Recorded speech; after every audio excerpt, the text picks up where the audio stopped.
right, hello guys. Welcome back to the Practicing the Way book club. And today's topic is called How to Turn God into a Habit. So if you've watched any of these 10-minute conversations in the past, they are standalone conversations for you to just think on. Ultimately, just for you to have this time to just meditate on this idea of what it would mean to have a relationship with God. That's the whole premise of this book, is what would it be like to have a relationship with God? Many people try to do it within a church setting. Many people do it by communing with nature or fishing, or just all these different ways. And none of them is the exact right way to do it. But it's sometimes, if it's been introduced to you in a certain way, and it's a way that you've found to be very hypocritical, we tend to do things like not think about it at all, or just think, yeah, it's just, what's the point of it anyway? So my goal here is to not change or convert or transform you. My goal is to have you think about it for how it will show up in your life if you desire it to show up. And so we're going to start with, if you were interested in thinking about something like this, how would you turn God into a habit? And again, I'm going to start with some reading from this book, Practicing the Way by John Mark Comer. And hopefully this will kind of spark some thought, maybe even some conversation for you on this topic. All right, let me go ahead and begin. When you first come awake at the beginning of the day, where does your mind naturally go to? When you lay your head on your pillow after a long, tiring day, what are your final thoughts as you drift off to sleep? In the small moments of space throughout the day, waiting in line for your coffee, stuck in traffic, sitting down to a meal, where does your mind fall without thinking about it? Let's be honest, most of us, it's not to Jesus. It's to our wants, our needs, our fears, our wounds, to negative rumination. The undirected mind tends towards chaos. A psychologist, his name is Mihaly Csikszentmihalyi, calls it psychic entropy. So here's some thoughts about that. But on this, ancient Christian spirituality and bleeding edge neuroscience agreed. The mind can be retrained, reformed. Whether you call this process neuroplasticity or the practice of the presence of God, the powerful truth still stands. Our minds do not have to live in the negative spiral. They can be retrained to abide, to live in the presence of God. So there's a couple of videos that I've talked to about what it means to abide. And so to live in the presence of God, people say that if I tend to think in negative ways. Well, the Bible does talk about that you actually can renew your mind. And now science has come alongside and actually has offered us evidence that you really can retrain your mind. So it continues. The author says, the monk who coined the phrase, the practice of the presence of God, wasn't a priest. He was a dishwasher in a monastery in the 17th century. Brother Lawrence made his life's ambition to experience God in the chaos of the kitchen, with all its noise, distraction, and busyness. And by the end of his life, he said, the time of busyness does not, with me, differ from the time of prayer. In the noise and clatter of my kitchen, while several persons are at the same time calling for different things, I possess God in a great tranquility, as if I were on my knees before the Blessed Sacrament. The Blessed Sacrament is referred to in the Catholic faith as the Lord's Supper, or the holiest moment in spiritual life. Brother Lawrence had come to a place where all of his life was wholly like this. There was no longer any difference between the quiet of morning prayer and the cacophony of dinner prep, between the sanctity of the altar and the mundanity of the evening meal. Life was a seamless, integrated whole grounded in God's presence.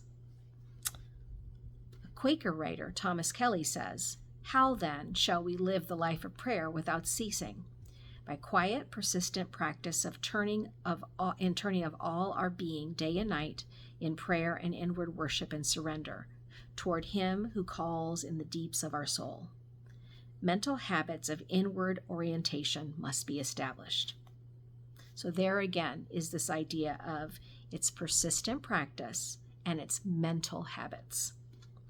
Through practice, we can retrain or train our minds to rest in God amid the many different activities of life, but not without use of a habit. So saying that again, it is going to take practice. It is going to have to become a habit. And then even when it becomes a habit, there are times where you just simply can't stay in whatever rhythm that you've come to. And then you have to remind yourself that actually when you retrained yourself, or when you initially trained yourself to live in this sort of way, that there was some benefit to it, that somehow you saw either your outlook on life, or just the way you thought about life, the way you thought about your future. You saw that this was in direct correlation with you taking this time to practice the presence of God. Okay, let me tell you from another perspective, a theologian called Dallas Willard. The first and most basic thing we can and must do is to keep God before our minds. This is the fundamental secret of caring for our souls. Our part in thus practicing the presence of God is to direct and redirect our minds constantly to Him. In the early time of our practicing, we may well be challenged by our burdensome habits of dwelling on things less than God. That is, being distracted by a million other things. But these are habits, and they're not the law of gravity, and they can be broken. A new grace-filled habit will replace the former ones as we take intentional steps towards keeping God before us. Soon our minds will return to God as the needle of a compass constantly returns to the north. If God is the great longing of our souls, He will become the pole star of our inward being. So he's talking again about what it means to turn God into a habit.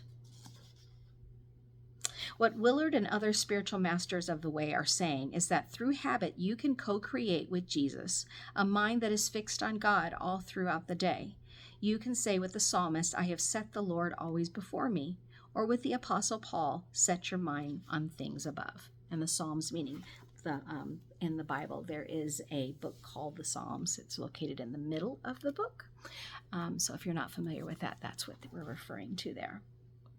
Each time you get a little mental breath in the busyness of your life, that split second after you hit send on the email, the moment when you come to a red light, or those first conscious thoughts when you awake from sleep, through deliberate practice, you can train your mind to come back to God, and come back to God, and come back to God.